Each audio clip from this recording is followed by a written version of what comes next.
Welcome to Mountain Stream TV. Today is October the 10th, 2025. I'm Ron Arps. Today's interview is part of our series that we call the Community Preservation Forum. And what we do in these interviews is talk to representatives from various nonprofit organizations and government agencies in Jackson County to find out about the programs that they offer in our community to assist the citizens. We'll also touch a little bit on what effects there might be in these agencies and programs because of the changes in the federal funding and staffing. So today our guest is Morgan Kennedy from the Green Energy Park, and he's going to tell us about how the Green Energy Park got started and what their programs are that they offer people. Okay, hi. Yeah, hi. Morgan Kennedy, the new program manager or director, it's really program manager of the Green Energy Park. I've been at the facility now for about a year. Before that, I was a sculpture professor at Western Carolina University for the last 12, 13 years. And coming down here as a sculptor from my previous employment, which was University of Wisconsin, I used the park for some of the fire arts that were more or less off limits to us at WCU. Meaning foundry and glass casting. The park, Jackson County Green Energy Park, was really started by a bunch of people, but the last previous director, which is Tim Muth, we did a kind of little swapperoo. He's no longer at the park. He's now teaching engineering at WCU. I'm no longer at WCU. I'm directing at the park. Uh-huh. And so really, I think his initiative, and I won't speak for him, but my perception of it was that we had a landfill that was no longer active, but it's still doing what it does, which is acting like a stomach and a decompositional, compost, if you will. And the gases that are in these things, because they're unregulated, what goes into landfills, there's no record keeping. It's in a cornucopia of materials going in. Methane is one of the main gases produced, but there's also a lot of lethal gases and other secondary gases. This stuff was migrating off campus, meaning migrating off site. Mm-hmm. And for whatever reason, a lot of municipalities around the U.S. tend to put landfills near bodies of water. In our case, the Tuck, or the Tuckasegee. And obviously, that can be pretty problematic. Tim Muth, being an engineer, literally was interested in like how a person from his perspective could find an alternative, I guess, relationship to this issue. And instead of typically flaring off the gas, which is what most landfills do, like you see at a propane distribution center, was really kind of curious and interested in the idea of how could we tap this. And he kind of flogged the idea to several other places around the region. I know at one point he was looking at a place up in Weaverville. I think UNCA was interested in that as well. And for whatever reason, it came here to Jackson County. And so those who said it couldn't be done, he did and figured it out, basically partnering with some folks whose profession it is to monitor and engage in the whole language of what landfills are, right? Mm-hmm. And since 2006, that space has tapped the methane to run a full glass blowing facility and a metals facility that has primarily focused on blacksmithing. However, when I was at Western, I would use it for foundry, for bronze casting as well. And so That has primarily been the objective. That's the first and foremost objective, right? To be a steward to this. I wouldn't say stewardship versus in like environmental green. Is it green to produce gas from a landfill? I think there's probably better ways of doing it. Anaerobic biodigesters, which are controlled systems, which a lot of like UWM Oshkosh runs off of anaerobic biodigesters from the food court and from the human waste all go into that, and it runs and fuels the school. I think this is more like stewardship, both in terms of environmentalism and also fiscal for the county. At the same, yeah, go ahead.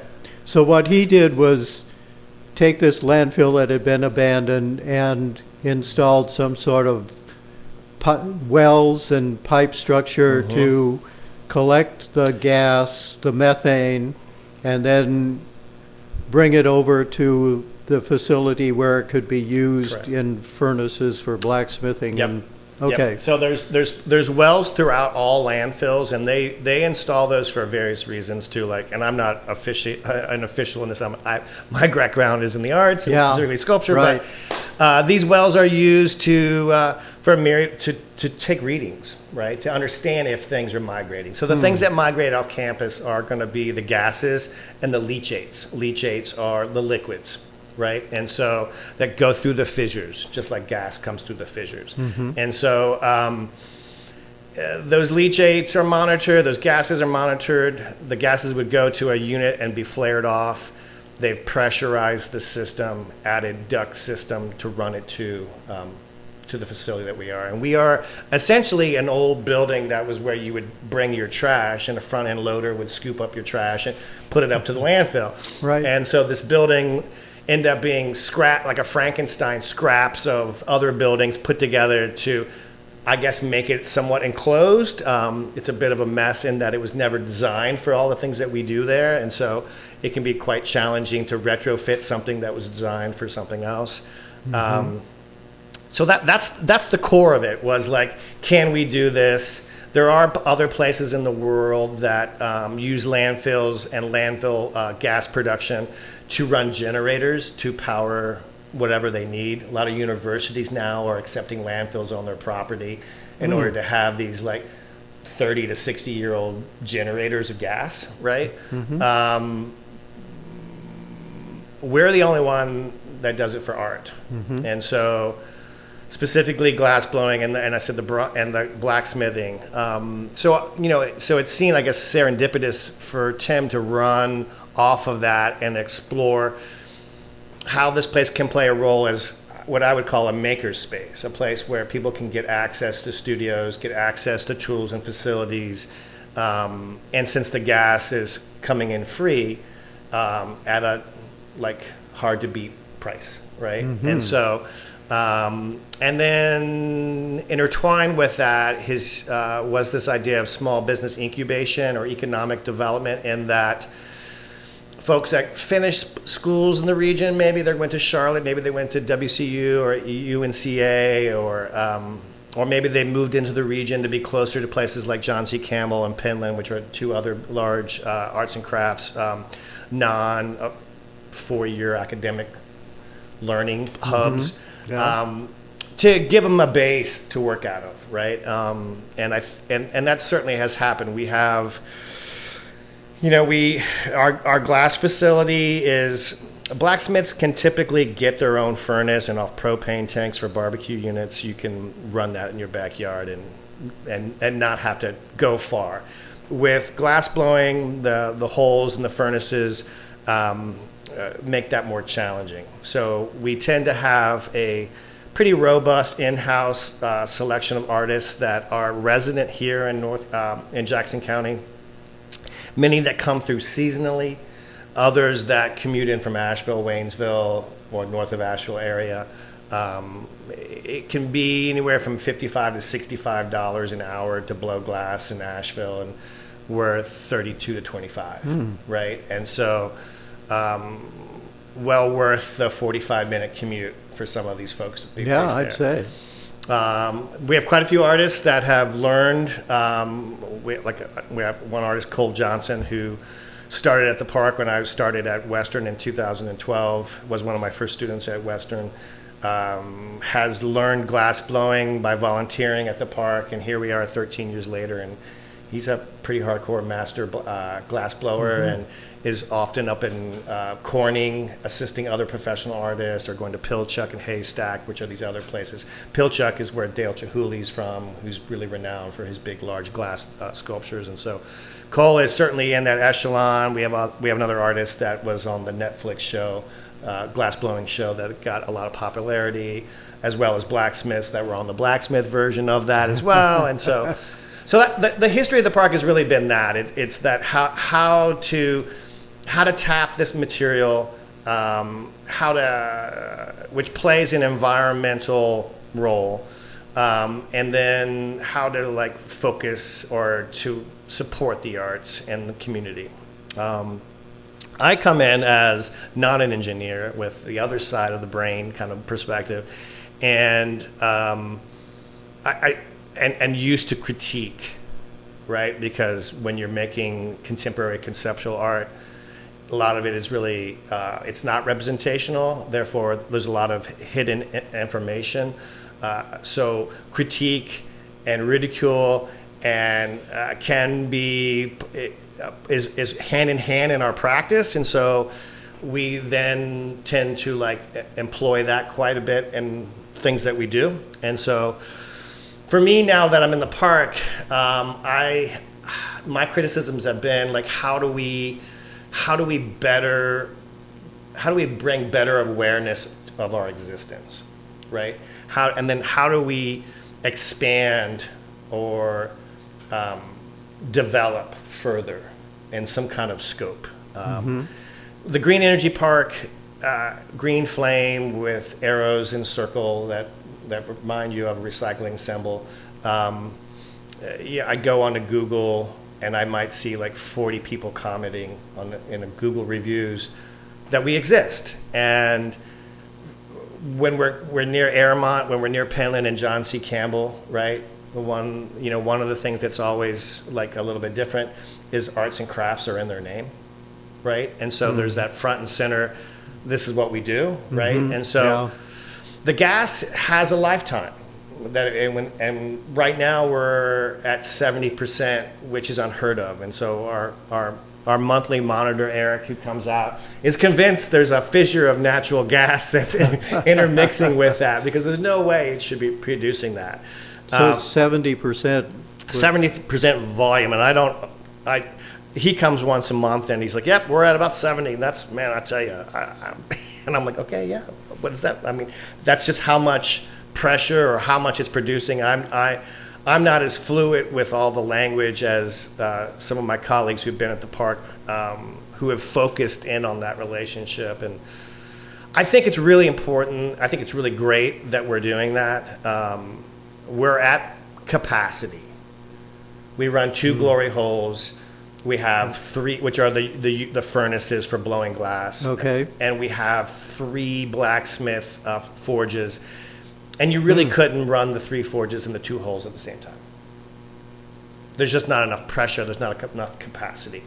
When the county redeveloped the space to what it is now, which includes an animal shelter, they piped the fuel to that shelter in hopes that it would help run their heating system. It cannot.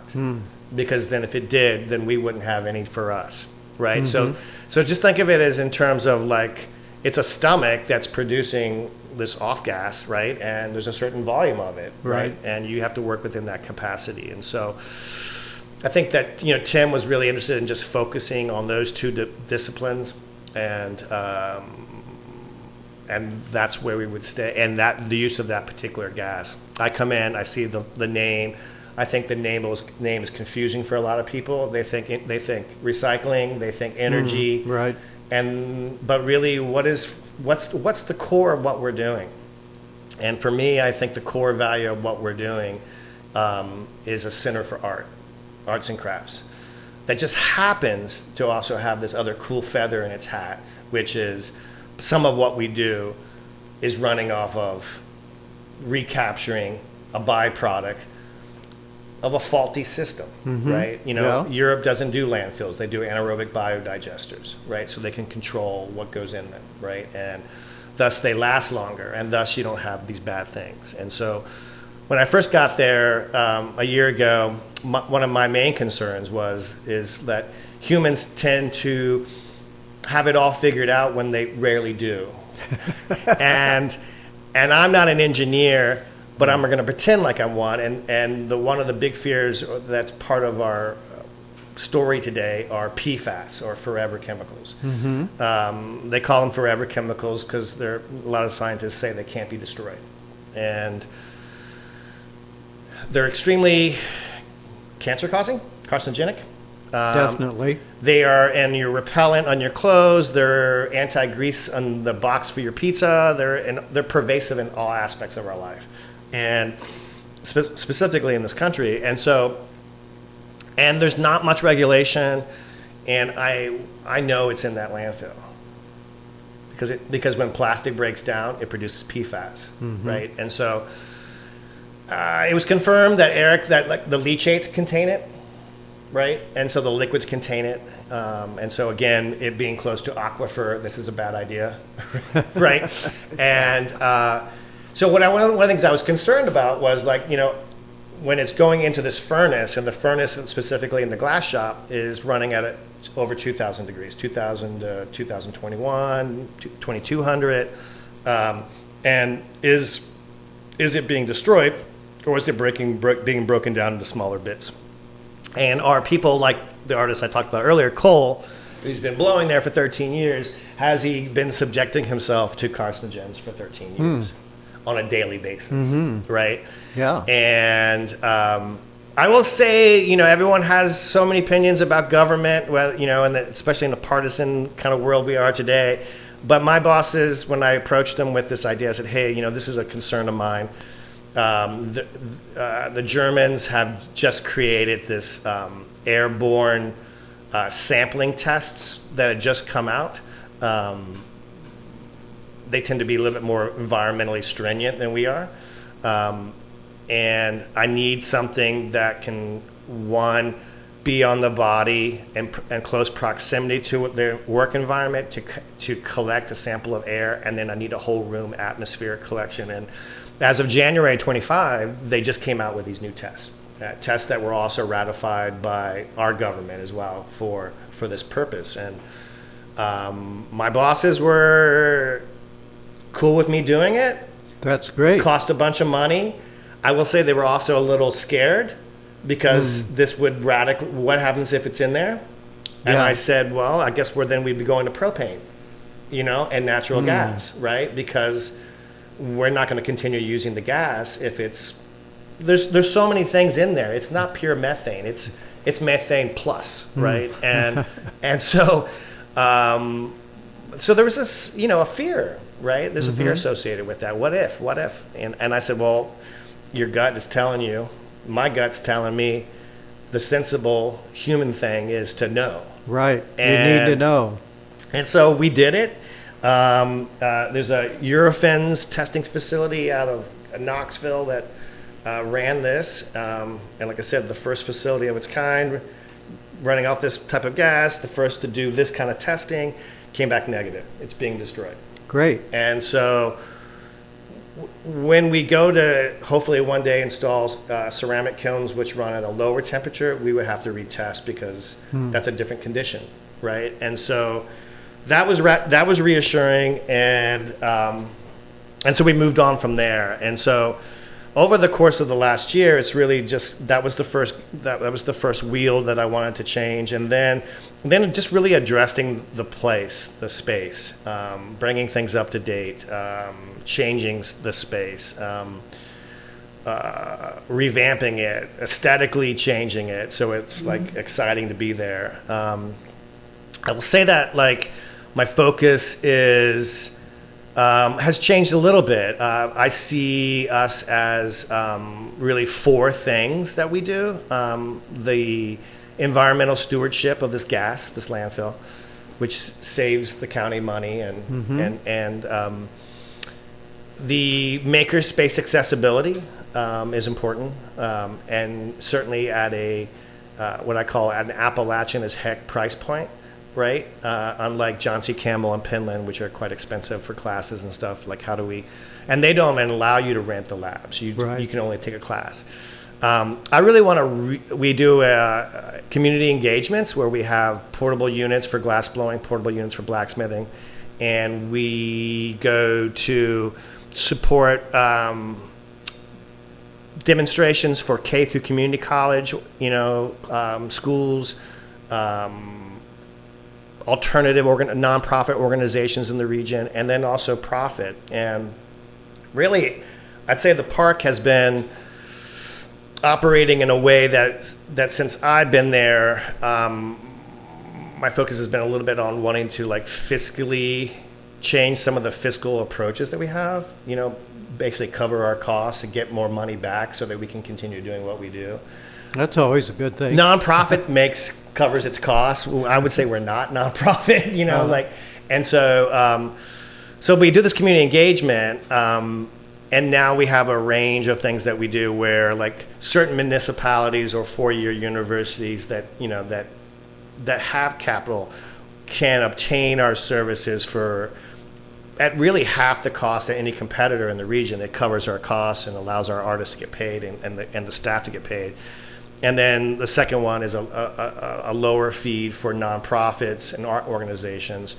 And the two of those will allow us to generate funding so that the third group, which are Jackson County Public Schools and community organizations, can get pro bono. And so, and another way I want to be able to, support all this is to really ramp up our teaching, ramp up our educational offerings beyond the two things that we've been doing.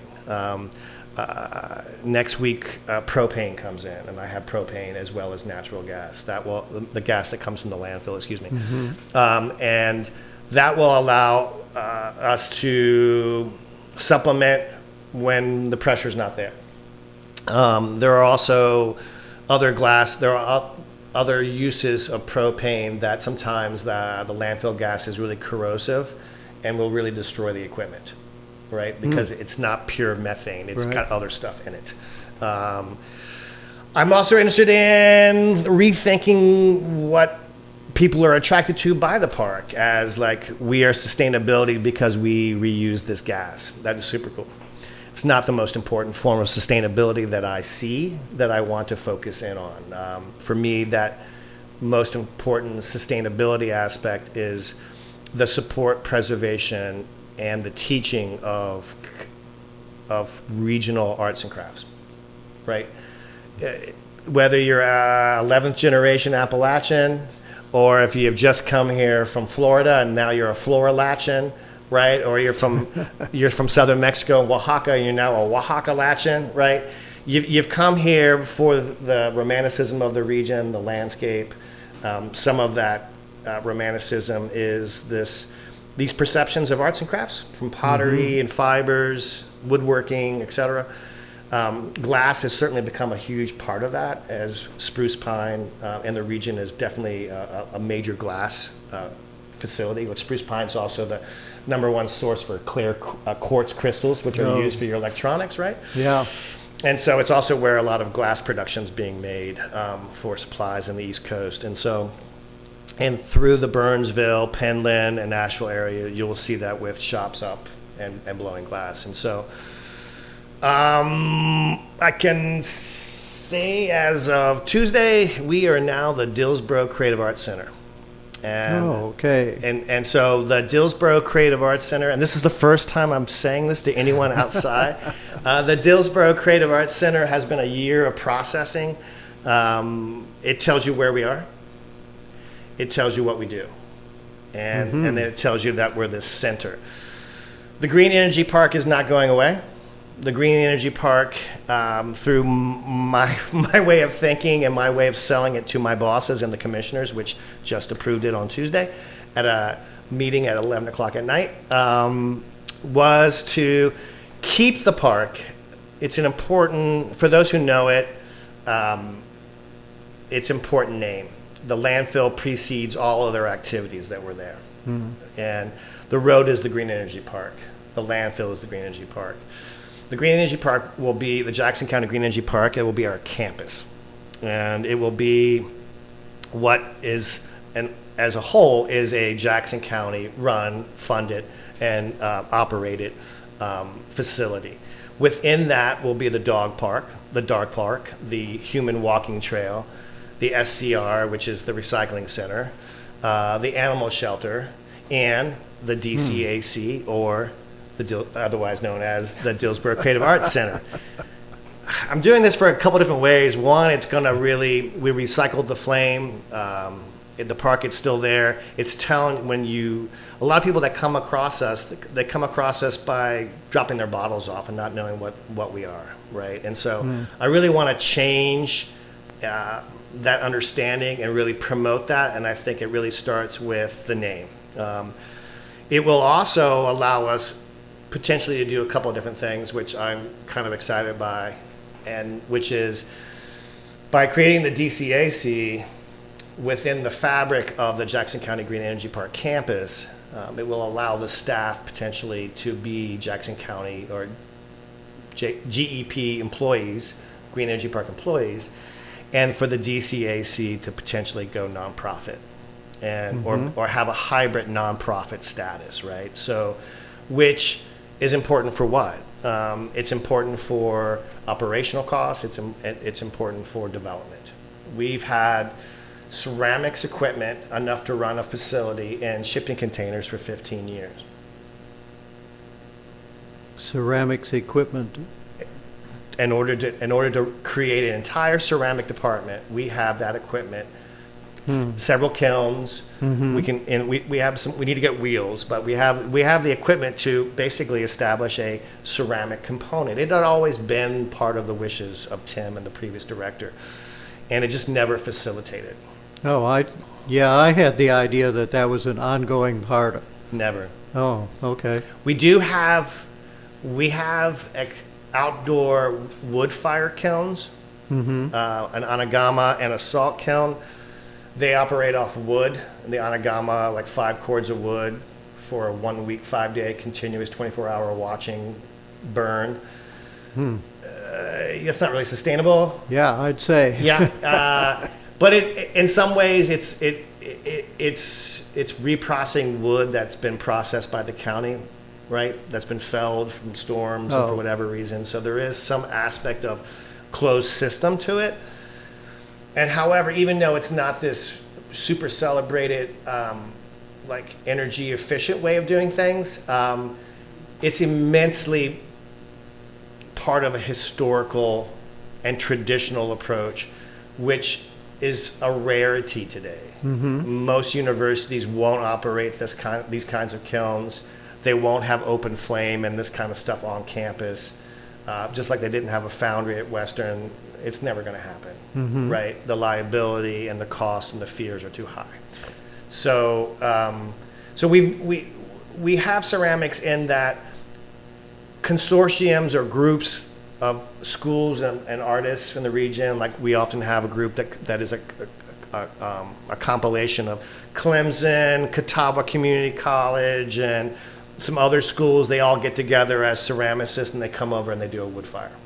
Right, and then they rent that kiln from us at a nominal fee, and either buy their firewood from us or bring their own. And that's how we've operated that. I think that we have the opportunity to really develop a ceramic program and a building that would, many ways, act very much like the Heritage Center does out in, I think it's out near Almond, where you have ceramicists and potters who've gone through programs in the region. This is their home. You have retirees. They're getting into it. They can't go to Western to get this because Western doesn't have that. You can't just audit a class. You have to do a degree. Yeah. And so they go to this place called the Heritage Center, and which is a bit of a drive out from here. Is that Stokoa? It's an old schoolhouse. Yeah. And you go past Bryson City, like you're going to Almond, Right. And you go right by it on the right. Is that Stokoa? Yeah. I'm not familiar with all the names. Okay. I've got Jeff Marley runs that for SCC. SCC Okay. coordinates Yeah. it. Yeah. It's, And we do Right. SCC classes at our park that they can't do there, basically in the glass or blacksmithing. And to really try to be supportive of the folks and the students that they have, again, don't have the financial abilities to really pay the prices that would really some of these classes be at. Like most people aren't going to take a month-long $700 glass blowing class, right. right? It's a lot. And so, so really that's kind of it in a nutshell. Like the idea is that,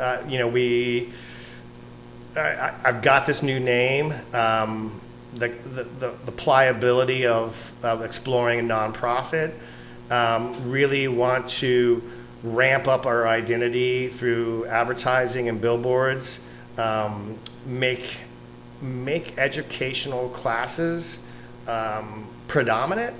I'm totally am going away from just the glass blowing and the blacksmithing. We will have in glass blowing, glass casting, stained glass, and lamp or flame work, as they call it, which is a small tabletop work that's done like it's boro glass, like pendants and amulets and those kinds of things. And metals, we will have welding, fabrication, blacksmithing, and metal casting. We will have a new thing called what I call folk life classes. My mom's side of the family are all Buchanans. You know, my dad's a Kennedy. You know, we're like 11th generation, like Southwest Virginian people, right? A lot of the Buchanans that are down here are here because early contact in these mountains, right? And so, so that as a kid growing up, like, and my family moved to DC when I was a kid to find work. Appalachia, you would get to be teased as being country, and then when you came back home, you'd be teased as like being a city boy. Right. And the Foxfire books were like a pivotal like moment where the first time you felt kind of proud, be like Scots-Irish hillbilly, right? It was this chronicled encyclopedia, if you will, of different things that had to do with that culture and the hybridization of that culture with the Eastern Band and other communities.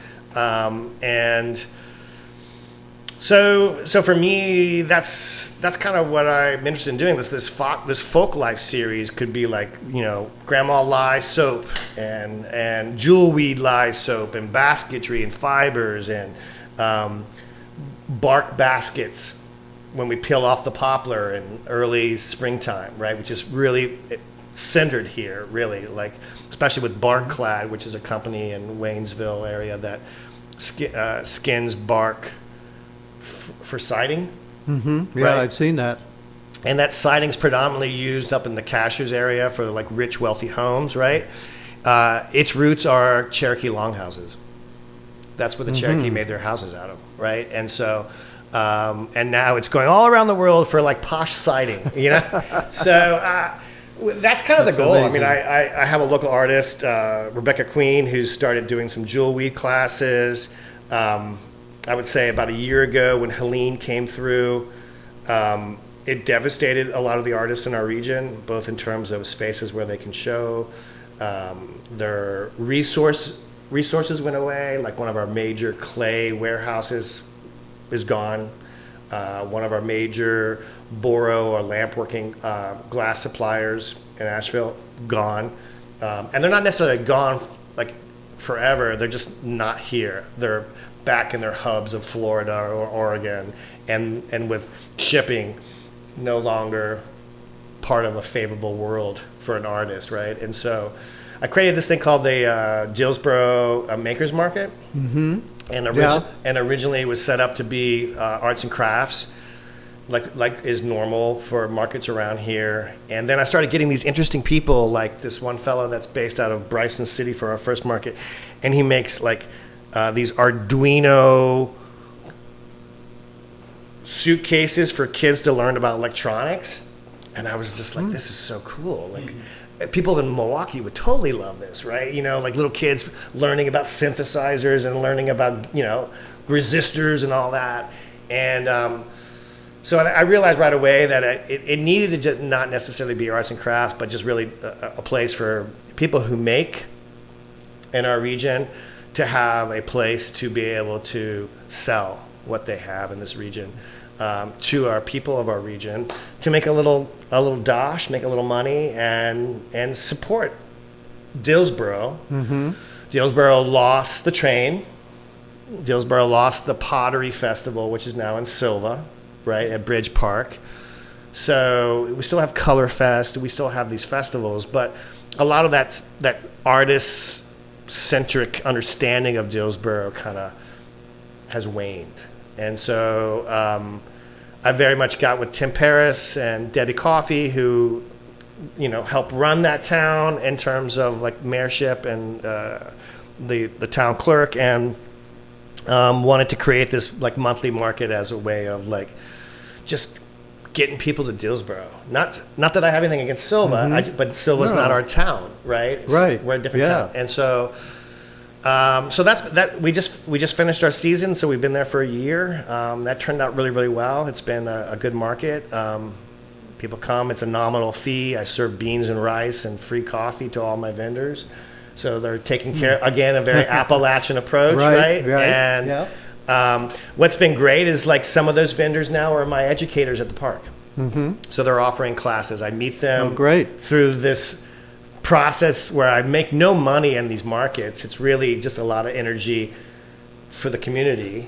I make money and then I get paid by the county, you know, but we get payment in this secondary way, which I think is really kind of exciting. And so I hope that will continue to grow, where there's this closed system, right? And that's the sustainability that I'm interested in. That sustainability of like, whether or not they're like 10th generation Appalachian or Deb's from Ireland. Deb's O'Riordan is from Ireland and originally, but she's American.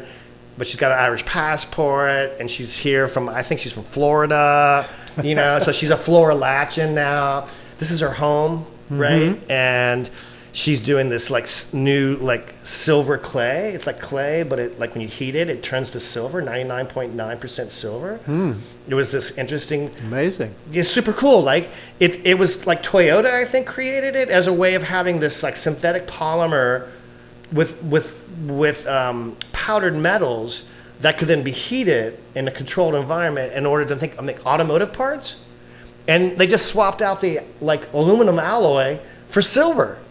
And it like literally you roll it out and you can do impressions just like it's clay, and then you torch it in a very careful way, and then you put it in the oven, and it's like a silver pendant, and you're like, that's bloody cool as heck, you know what I mean? So I think that's kind of exciting. Now we still have some updating to do in terms of our website, in terms of we'd always been a place where we would list our classes through social media.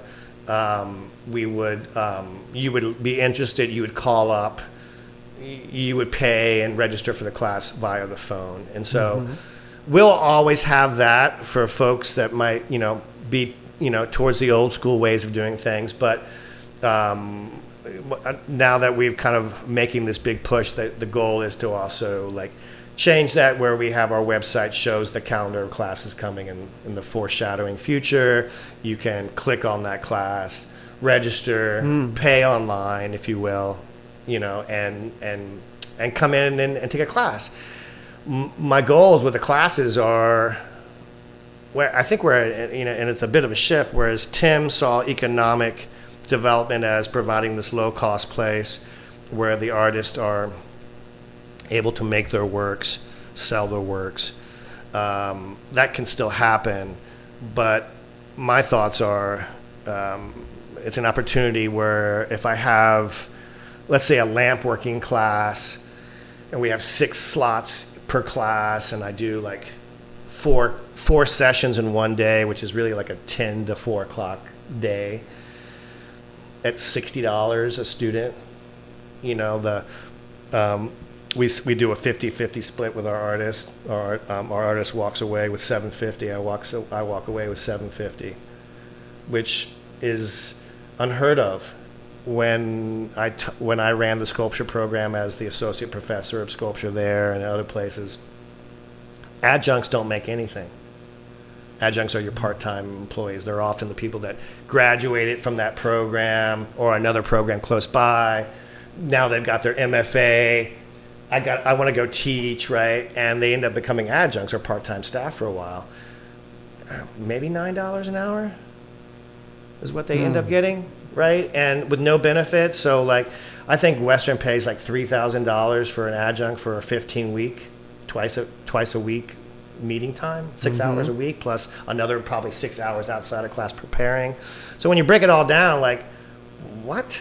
Yeah. Yeah. And so I think that's another way that it's kind of exciting for me post-academic is that we have an opportunity to, pay our artists like living wages, $55 an hour and up, right? And then they can choose to like put that into Obamacare or a healthcare plan that works for them, right? That's a more robust economic business, small business incubation that I have in my head. And then at the same time, like, so if our lamp classes are $60 for 90 minutes with a tutorage, some of our competitors, and I won't name competitors in the region, but they're further east of us, would be $75 for a half hour.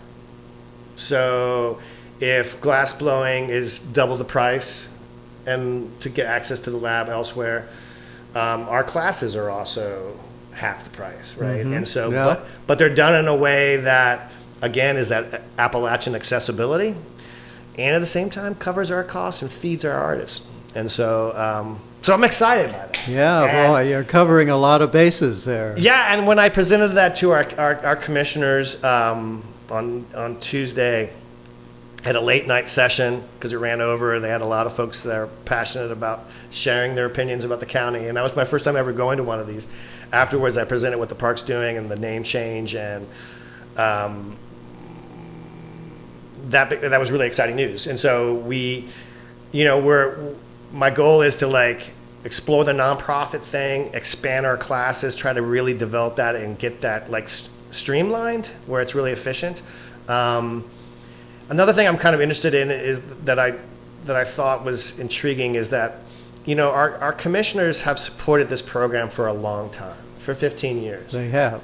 And it's one that has never really been a strong financial return.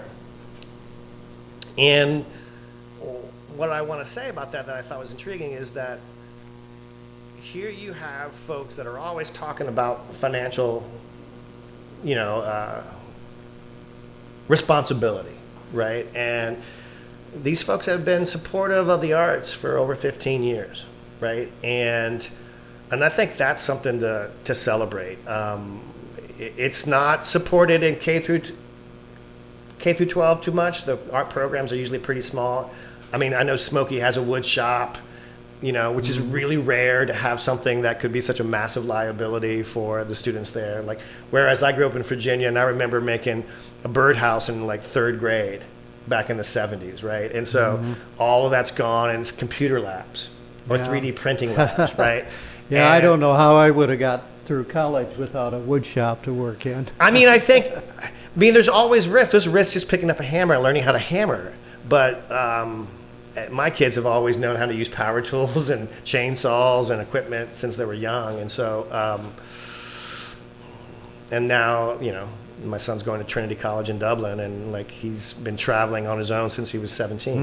So like, if you feed them and support them and nurture them, you'd be surprised how much they can develop and how little fear they will have that others have. So anyway, the commissioners were really excited about the program. I think one of the things that we want to do is, another thing I want to do is maybe explore this idea of an art camp where we might be able to, I guess, support the Jackson County arts programs a little bit differently. When I lived in Milwaukee, there was this place called the Urban Ecology Center. It was this cluster of old factories in the center of Milwaukee, which is like Pittsburgh, an old industrial, center that's no longer industriing or producing anything. And Trek Bikes donated all this money to this organization, and they run this urban ecology center, along a dead river from all the pollutants. My kids a bus would come to my kids' school, would pick up a group of 20, take them out. They would go in the river, look for crustaceans that would tell them if the river is healing. They would grow sturgeon from egg and then release it into the Great Lakes. They would go out and do all this really cool stuff. They learned about the First Nations that were in that valley as well. And what I loved about it was this was a nonprofit that literally would have these vans that would go out and bring groups from the different entities, right, to their facility to learn something that their home base couldn't provide, right? Because curriculum is too rigid, and they don't have enough funding, that it's just too much to change, right? Right. I very much do this art camp thing and would really ambitiously love to be able to do that, where, a bus goes out on Mondays and Tuesdays to Smoky, and the kids that are at, junior and senior level or whatever their parameters need to be, sign up for the DCAC experience, and they come in and they spend 2 full days with us, like getting their hands around some fire, making some stuff, from soap to some of these fire art stuff. And then they'd bugger off back to their home base, and then we might go up to Blue Ridge on the south side of the county, or up towards Whittier, and really kind of help to support or supplement the arts programming. A lot of arts programs in schools in the region, like in Haywood, one art teacher might go to 3 different schools throughout the day. Yeah. And so, but when you talk about Appalachia, when you moved here because you want to be in Appalachia, what are the things that come to mind? There's the mountains, there's the water and fishing and the salamanders and bears and all that, elk. But at some point, it's going to be the arts. It's going to be the music. It's going to be the culinary arts, right? Barbecue and Cherokee Cherokee foods, hominy, right? And it's going to be these arts and crafts, from the Eastern Band to the folks that have come here since. And none of them are taught in K through community college. It's certainly K through 12. So I like this idea of, like, the Dillsboro Creative Arts Center is like focusing on sustainability in terms of like its community, its ever expanding identity, right? With the Oaxaca Latchins and Flora Latchins that are now part of our landscape, right? Or the Virginia Latch. I'm an Appalachian, but it's like. But my wife's British, so what is she? She's a limey Latchin. I don't know. I don't know. No, she's American now. She's been there for 30 years. So. Well, native. She's native. She says man and dude. So, but if she goes on that, she was just visiting my son in Dublin, and everyone right away knew she was British, and she was trepidatious about that because obviously they don't have good history there. But yeah, so that, I don't know. That's kind of like an overview. Is the park, even when I was at Western. And all my colleagues that are in the sculptural realm have always thought that it has never reached its potential. The county commissioner, Darlene Fox, the finance officer, and the commissioners as a whole have always said the same thing. They love it, but it's never. And what is that? It reached potential. What is the potential, right? Like, John C. Campbell is a total asset to our region. They got 80 full-time staff, and it's a full-time educating machine, right? And so that's not what we're interested in. At least that's not what I'm interested in. I'm interested in like how we'll do a combination of things to make revenue, but some of that revenue is just going to be community revenue, like the events that we do, the supportive demonstrations, the artists that we bring in from our community, and actually pay them more than John C. Campbell pays them, because John C. pays them $35, we pay $55. And so how does that all work? because part of, our funding is from the county. Mm-hmm. And I think it's a generous operating, budget. They're always supportive. And as I told them on Tuesday, my goal is to make some of these changes, provide some proof of the pudding, so that maybe if I ask them in a year's time for a $100,000 building for ceramics, and then do my homework to mark out and explain the expectations of what that system would look like, the impact on our community, that they may say, yeah, definitely.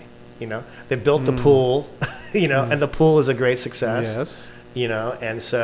And right now they're working on this Drexel facility up in Whittier, which is going to be a super exciting thing, indoor and outdoor covered events, of which the Makers Market and Future Craft Markets will be a part of that, because I think it'll enable us to have potentially a more serendipitous relationship with the Koala and the Cherokee Museum, to include them in ways that are free and exciting for them, because the county is investing. And we're hoping that there'll be a train stop there, and then they'll be coming back into Dillsboro and then going back out. And so I think there'll be Dillsboro Creative Arts Center can play a role in that. So Boy, there sure are a lot of interconnections here that you're talking about. And that's how I think. I am that classic ADD guy, as I've been rambling now for like 20 minutes. But and I've always been told that it's a negative, and go on Ritalin and fix this guy, and a lot of artists tend to be neurodivergent, and I will say that for me, it's allowed me to see bigger pictures and connectivity in ways that some of my colleagues don't. And and I've always been able to notice and harness serendipity. And when things just happen. I came in earlier, I talked about a colleague of mine that's doing hydroponics and basil, and then you said you made some pesto last night. I said, I'm making, that's a weird serendipitous connection, right? And sometimes if you mine that a little further, there can be other connections. Right. And with connections come relationships. And so, again, the Cornerstone community as an identity for the DCAC. And again, the Green Energy Park is still there. It's just the campus, right? And it's the original campus, and and I would imagine at some point, and we don't know yet, but at some point that gas is going away. And then it'll be like my job to say, hey, let's make some anaerobic biodigesters like University of Oshkosh, and we'll get all the Airmark food waste from all the schools, including Western. You could even get rid of that waste treatment plant down by the Tuck and no longer have it going into the Tuck, put it somewhere else, because fecal, along with oils and fats, will produce some pretty brilliant methane when you heat it. It will. So I think that, I'd gone down to Costa Rica probably about 5 years ago with my wife and kids. Hadn't really been to that part of Central America, and my Spanish is not so good, un poco. And one of the things that really impressed me about it is that it reminded me of like a Mesoamerican or Central American, like New Zealand in a way, like these island, water on both sides. A lot of folks that were doing green stuff, not like we were doing based off trend, but doing it more so out of necessity, right, and practicality. A lot of places I traveled on the South Island of New Zealand and then in Costa Rica had, biodigesters out back. And these biodigesters were tapped into your food, your fecal, and animal waste. And it ran the fuel to heat your hot water heater. Your hot water heater was then pressurized for next day use, and you had fuel for your stove. And I thought that was like, wow. very high-tech redneck. You know what I mean? Like, you know, and why aren't we doing that, right? Because Appalachia had always been isolated, and why haven't we got into that? And I don't know the answer. Maybe, you know, maybe it's America's birth was through a corporation, the Virginia Company in Jamestown, right? So maybe it's that we are a capitalist construct first, and but Costa Rica, as it stands, is one of the least carbon fuel-based countries in the Western Hemisphere. So, again, I don't think it's out of like they were trying to champion the green. I think it was it was sensible and practical, and it works. And then, at the same time, it is maintaining their rainforest and everything else. So, I think that's you know, could we expand further at the park? I know Tim and Kevin McNiff, who's still at the park as our facilities guy, had for a while back had created a cooking oil furnace. We at the SRC there, one of the things it collects is like antifreeze and cooking oil. Most restaurants send their cooking off. They pay for the cooking oil to go off to, like, I think it's Blue Ridge biodiesel, turns it into biodiesel. Oh, yeah. And so Kevin and Tim had created basically a furnace unit that could be used for glass, could be used for ceramics, could be used for foundry, that runs off cooking oil. Loud as can be, like 99% decibels. But you know, that could be something that, like, if you know, if they were interested in like trying to tap in more there, it could certainly be cool, because it's like, again, a controlled fuel that's coming in. People are, you know, we go and we get French fries. Those French fries are cooked in oil. You know, the oil has to go somewhere, and those burners, they tend to be very safe, because it's like when you have a pan of oil. Once the oil heats up, and maybe it splatters, sometimes you'll see a flame ignite in the splatter. Cooking oil only ignites at, like, I think 350, 380 degrees. Yeah. So unlike propane and natural gas, it's not this combustible liability waiting for a cigarette or waiting for a spark. You know, it requires not only the spark, but 380 degree preheat in order to ignite. So that could be something that we go into as well. But I would say on the whole, like we have that history of that.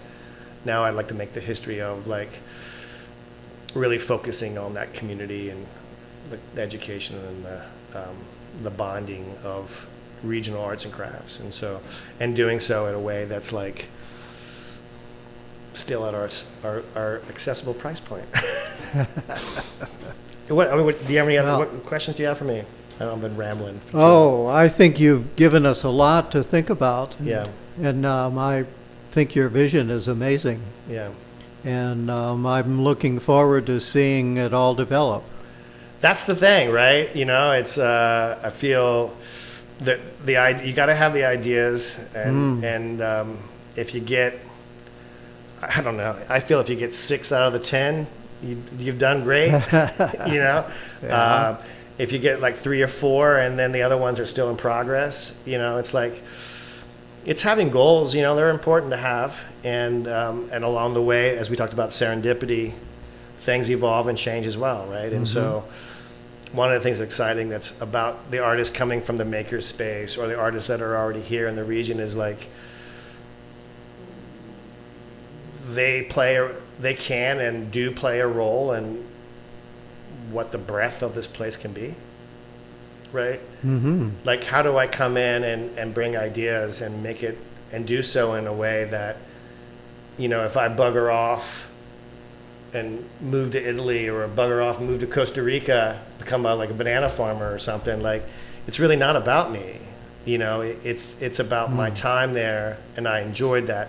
And it's also about setting up a scenario where that community is a living influence on what this thing is doing, right? It's a Jackson County facility. And even there, we don't stay within Jackson County. We go to Swain and Macon and Haywood, right? We were just down in Tryon doing something down there. And so I mean, our first job is to provide a service for our residents. And then the second job is what I call the Jackson 5, right? Remember Michael Jackson? Yeah, I do. My Jackson 5's a little bit different. It's Jackson County and the 5 surrounding counties, right? We got Haywood, we got Henderson, we've got Macon, we've got Clay, right? And Transylvania. And so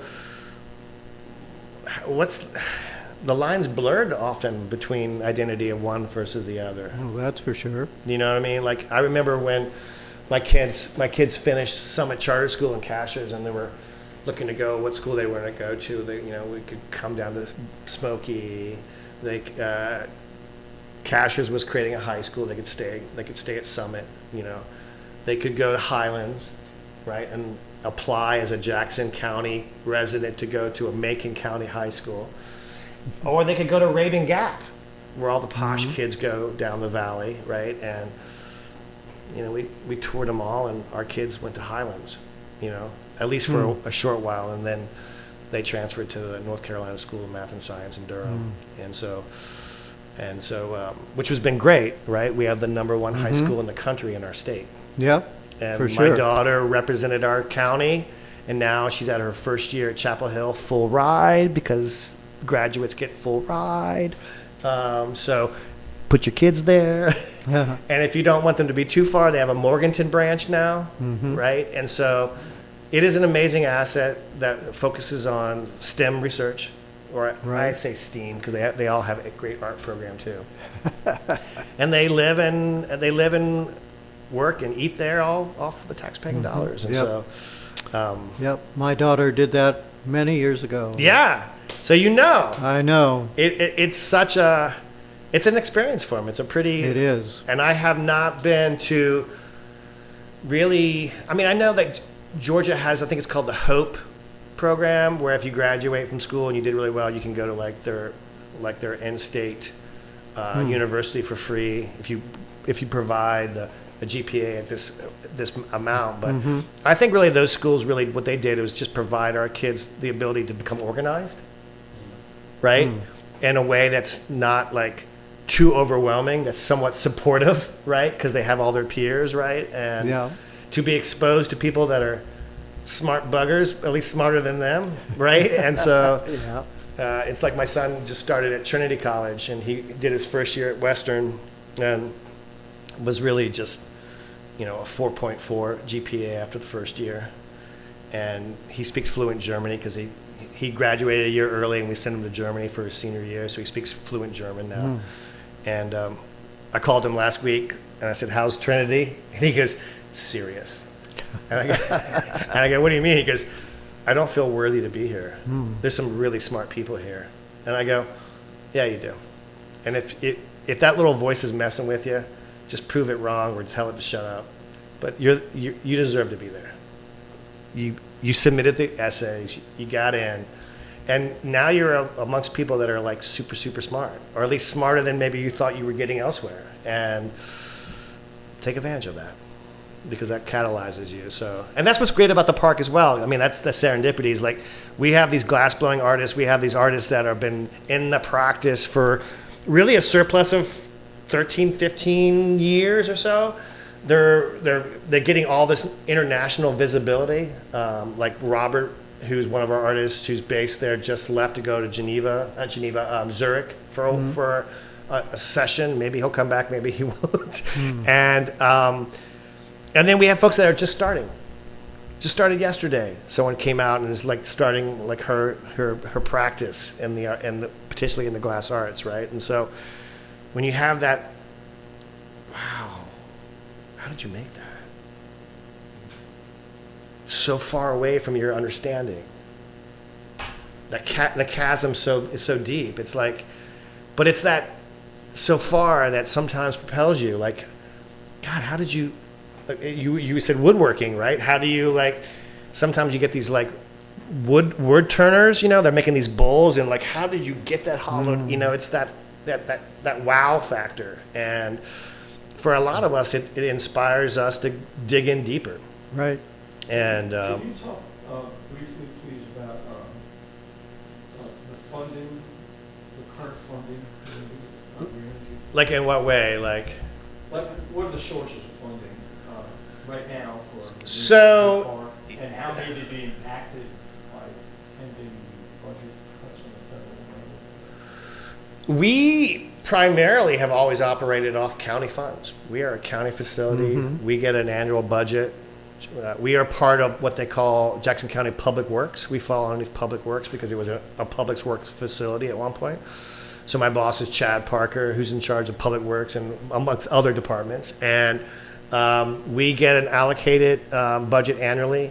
Some of that budget is to operate all the monitoring and the regulation of the landfill itself, because this is a huge environmental thing. Our salaries and insurances and all that, and then the operational budget. In the past, I think that they have gotten, as they were building to this level that we are now, they had gotten various different types of grants for programming.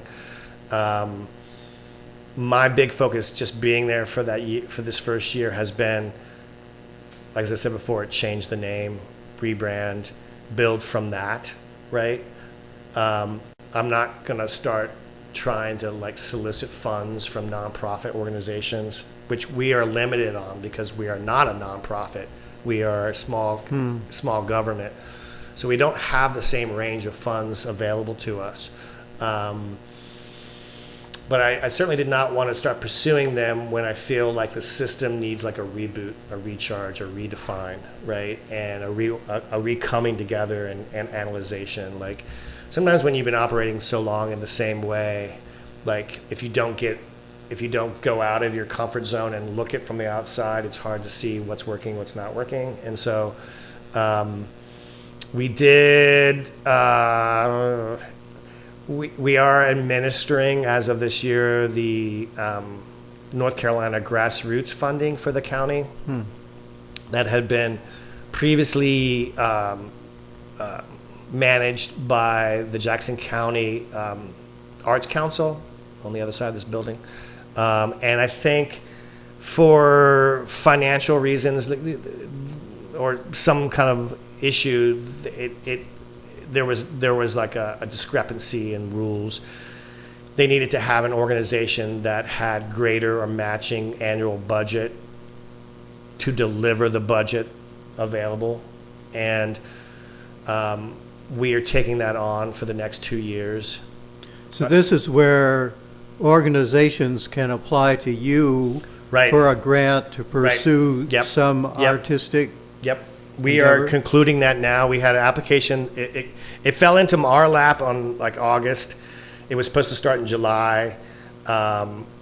I did not want to handle this new trajectory with all the things that I'm doing. Right. But at the same time, I also didn't want $40,000 to be lost from the community. Yes. And so, yes, correct. The grassroots funding is a little bit different than the individual artist funds. We help support applications from organizations, and there's a hierarchy from arts organizations and down to nonprofits, and then the last one would be like state organizations like Western or a university-based one, and they can apply. There's certain rules and regulations on what the funds can be used for. We expanded the amount you could request for. And from like a 1,500 ceiling to a more, I think, needed ceiling for some folks in the region. What's great about this program is that it's a state created funding program from the 1970s, 10%, or I should say actually 10,000 of the 40,000 roughly, I would say these are rough numbers, like have to be used to support minority ethnic groups in our county, right? And so The largest would be, Eastern Band, First Nation, African American, Latinx. And so the funds have to be, those $10,000 funds have to be used to support that community. And then I would say, so half of the total funds go towards that grant system, and the other half are given to us as an entity through approval with Raleigh and the administrators there to implement programming in the region. And so I'm hoping that maybe the spark of my art camp idea could be utilized by that, where we're hiring regional artists, utilizing resources here, like, for example, Aaron Tapley, who was the arts education director at Western, who knows every instructor at every high school and elementary school here, because most of them were her students or her friends, right? And to try to utilize those resources to help supplement and support the arts in that way. And so a lot of the programming had always been utilized primarily just here in the core of the county, which is like Cullowhee and Sylva, with Western being one of the most the largest number of applicants. And so I've tried to reach out in my short time of running this program, which has only been 2 months, to hit the south side of the county, Cashers. There's a perception that just because there's a lot of wealthy people there, that somehow or another there's not people of need. There are. And programs of need, there are. And there's great facilities like the Boys and Girls Club, which my kids utilize, which is an amazing county asset, where they do after-school programming. So when people are working, their kids go get picked up from their school and taken there, and they can do hikes to learn about floral and fauna and Panther Town, or learn about certain aspects. And so one of the things I reached out to the CEO is please apply for this, because this could be a great way to do some arts programming. And she agreed. They don't have a lot of arts programming up there. They have choral, choir and theater, but they don't really have physical arts programming. And So say there was an organization that worked with migrant workers, they could apply for a grant for arts education? they do, yeah. Again, there's a tertiary thing, and I'm learning all the different rules, and there are a lot of rules. But when you have the rules, you can figure out how to not really skirt them, but bend them a little bit to be agreeable. First and foremost, it's to go towards organizations that are already arts organizations, and then there's the nonprofit, and then there's the states, and so. But that being said, no, how do we, I wanted to make sure people knew about it. And then there's the complication of applying and making sure your budget matches, because you have to have matching funds already existing within your annual budget. But I think it's the, on Back Street, where we used to do, I used to run a experimental gallery for a while, that garage that we had, that big wooden megaphone piece that was there a couple years back. I remember that. And so when I was doing these really crazy scratch your head art installations with artists that I would bring into town to shake things up, I believe it now. It's it's Unix. It's a Latinx food bank organization. Greg McPherson runs the building, or owns the building, and who's a friend of mine that works at the Bardo Art Museum, and we had been in relationship when we did that Live Lab space years back, and I saw that it was a Latin, basically, the Latin community here is based in a couple different places, right? It's going to be based in a church, and it's going to be based in some kind of service entity, and then to support all the folks that are landscaping and cutting trees and doing all the things they do, right? And so I reached out to them, and Esteban is his name. I can't remember his last name. And he put in an application. Yeah. So Great. To support his community and do some arts, and that would be Sylva based, And so I reached out to interesting person that I heard about through the grapevine that's doing this a Cherokee language choir, and I was like, language is really important to me. Like I don't speak my ethnic language. I speak the language of my oppressor, if you will, right? I'm Scottish and Irish, right? And so I don't speak Gaeilge or Gaelic, as they would say in Scotland. I speak English, right? And so, and I remember living in Scotland, and I'm often going to Ireland 2 or 3 times a year. Very few speak, right? And there's been a resurgence in Gaeilge or Gaelic in Ireland. Musicians, rappers singing in Gaeilge now, and Scotland is the same. And so I love the idea of how do you keep Cherokee alive, Salaki, right? I probably butchered that, but I'll try. And they're an important important definition of our region, right? And there's so I reached out to the director of that. There's a lady or a professor at Western that's running that, and I thought they do like 3 recitals throughout the year, all in Cherokee, and this is like a language that the Eastern Band have put a lot of resources in trying to like grow the use of this language, and how could I not try to figure out a way to support that? And so they put in a really good application. So the key is just getting the word out, right? Mm-hmm. And so Yes. and ways that even though it's for arts organizations, like it doesn't mean you can't become one or play a role in that or have that feather, like in the sense of this like food bank. I mean, there's got to be musicians, there's got to be artists, there's got to be weavers. Like when you came here from Oaxaca, you didn't lose all that tradition, right? Like, and so I don't know if you've ever seen the signs for like Mendoza tree removal in the region. He's like one of the largest like tree cutting facilities.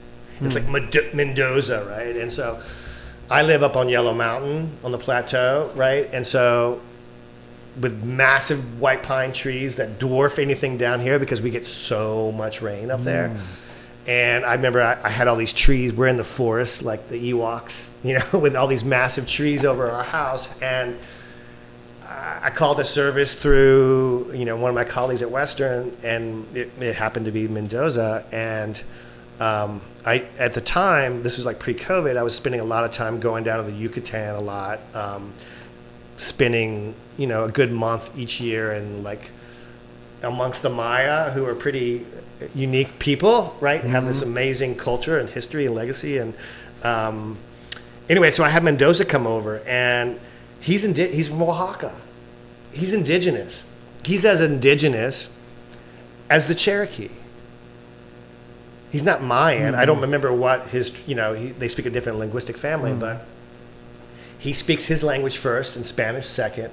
And he had the Spanish guys working for him, other Mexicans working for him, and he speaks Spanish with them. And then he had this tall Viking-looking dude. He spoke English with him and English with me, or Spanglish with me. And it was amazing, right? And so that was at that point I realized that, he told me stories about how he came here, and he used to do this kind of work and making this kind of money, and now he owns his whole business, and now he's the cornerstone of this kind of process in the region, the tree removal. Fantastic group of people, loving. This is his home. I was like, man, you're like a Oaxaca Latin now, man.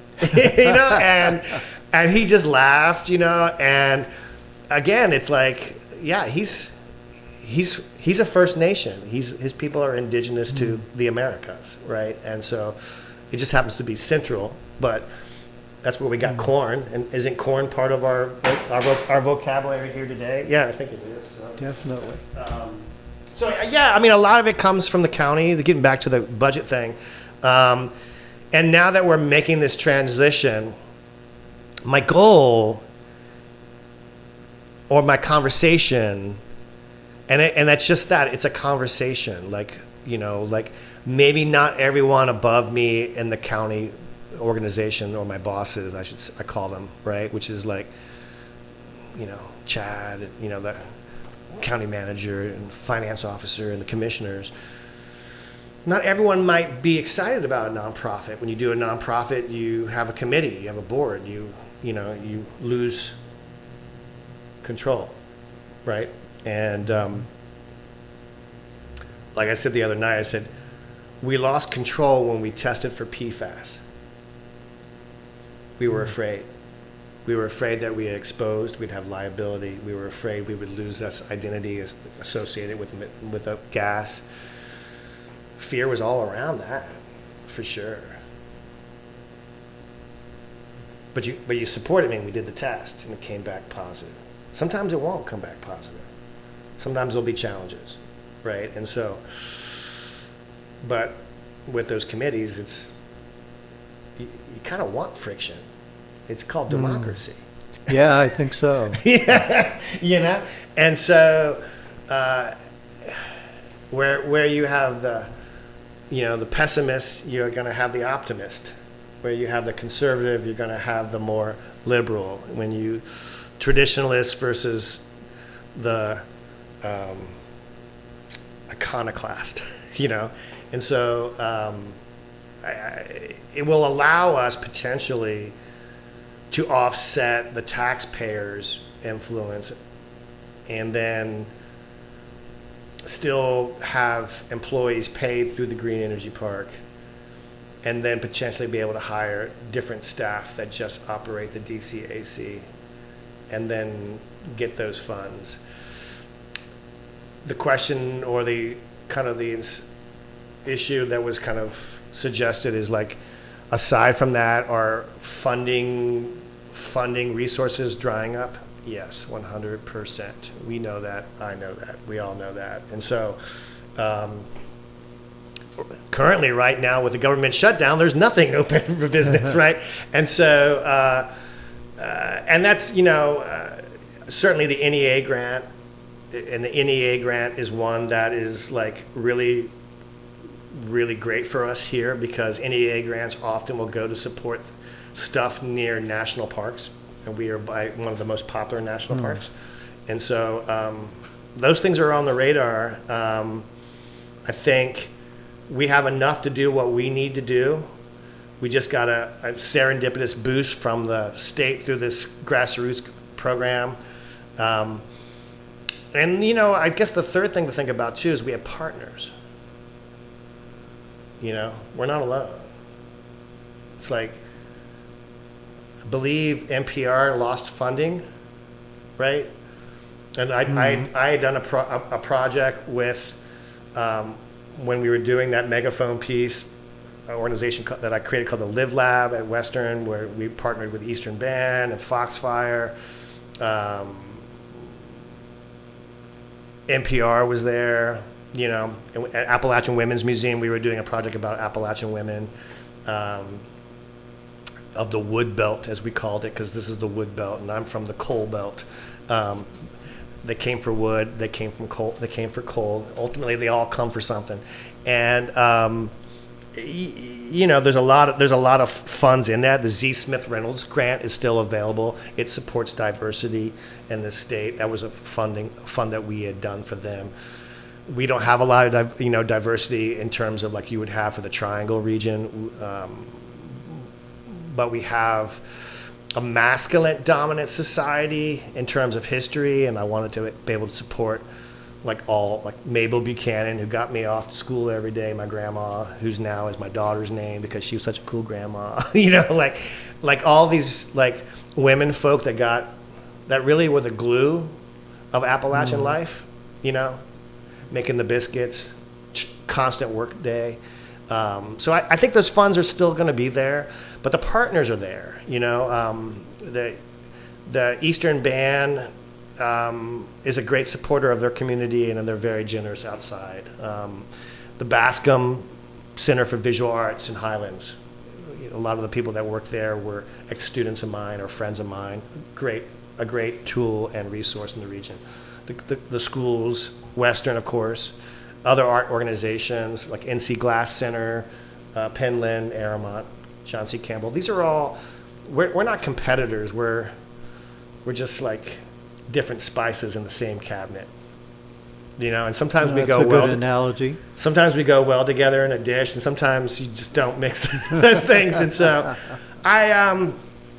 it's really easy, I think, sometimes to get really like locked up. We're in a time of, and this is not foreign to here. This is everywhere in the world right now. Is where politics are charged and fears are charged, and people are moving around and numbers that have never been seen before. People are leaving their areas that they grew up in. I don't live in Virginia. I live in North Carolina now, you know, and before that I lived in Wisconsin. I felt it more at home in Wisconsin than I have in other places, right? And so, yeah, I think when we don't have, we unify, you know, like one of my branding pushes as we switch to this new name will be my couple-minute bursts at BPR, right? And because that will be part of a certain community that I want. And BPR's big listening community, is Buncombe County and beyond. It satisfies a certain community, and then I listen to it. I want to support it, right? And then for a different community, I will use a different system, right? Mm-hmm. And so pull together. I'm like pull together. You know, like. I mean, I grew up with PBS, you know, and so like, whether it's like, you know, Sesame Street as a kid, but it was really like, I remember Frontline was at this great news channel show that they had for a while, and man, who doesn't love Ken Burns? I mean, I'm a history guy. As a Virginian, we were embedded in the Civil War. It's part of our psyche, right? And the battles were everywhere, right? The families were all there. Like I had a Mennonite grandfather who fought in the Confederacy. How does that work? A pacifist joins the Confederacy. Makes no sense, right? I have his journal from Stonewall Jackson's brigade. Doesn't make any sense. They weren't slave people. They didn't were involved in any of that system. Oh, his mother was Scots-Irish, and they came through and burned the valley. You know, it was just like boom. And so nothing is black and white. It's a living translation thing. So, but yeah, Ken Burns was huge, right? And he's got a new program coming out next month about the American Revolution. I'm super stoked. I'm not sure where I go to watch it because it's like, where is PBS now? I don't know, but it's there. And so yeah, come together. I mean, you guys are part of that community too, right? You came out, you reached out to me, and you're doing something that's about having conversations about exposure, right? And I think, and then as we talked earlier, the serendipity is like, where do those conversations and connections go, and where do they lead, and how do they multiply? Where do they go off in the tangents, you know? And so it's exciting. I find that every day, as much as I get fed up with certain aspects of modern life as a 55-year-old, like I'm also like immensely inspired and excited at the same time. It's friction, you know. It's that friction that we like. There's nothing ever perfect. It's just enough to.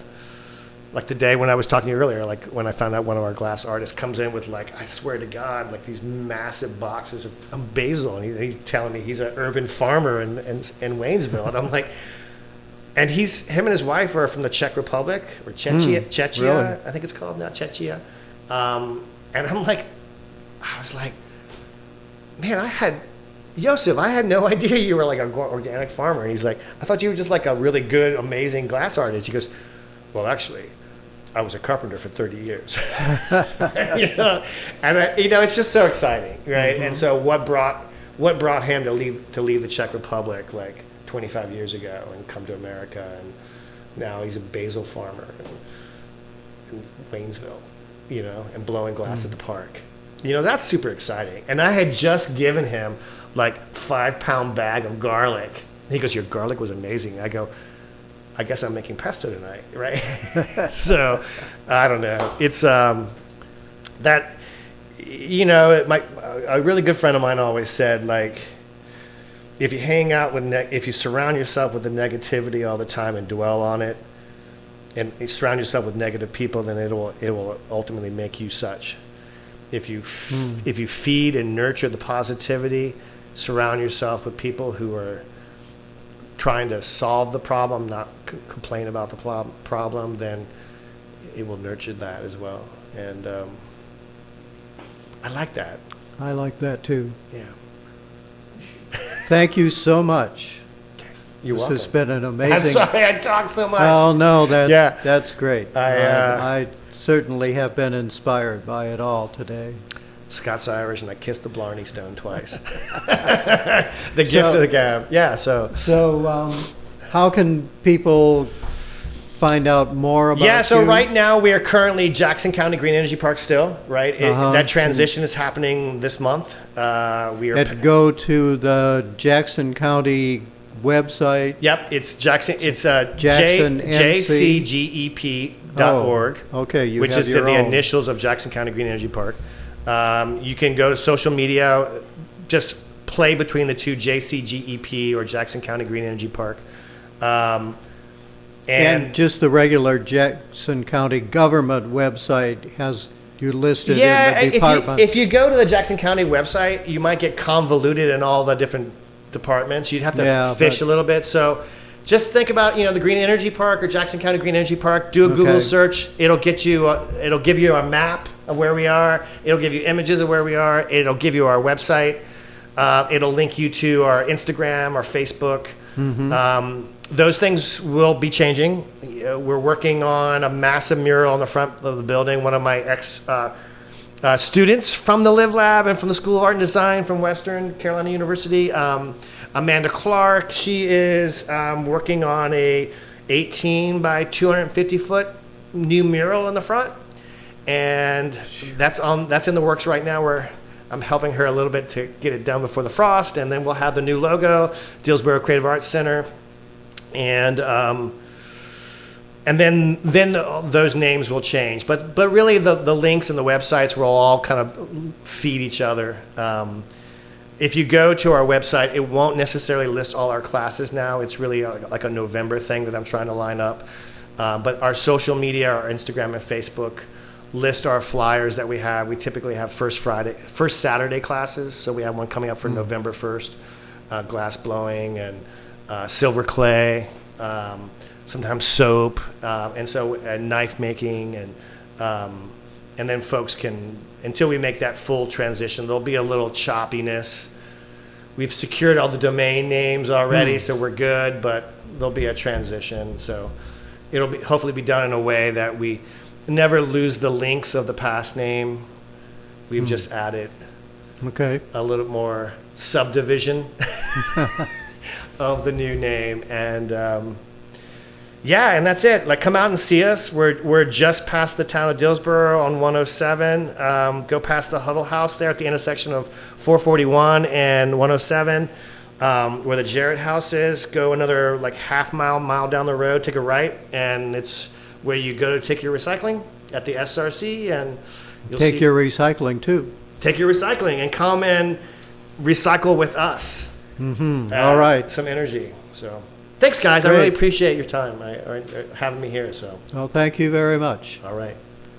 Been a Thanks. fun day.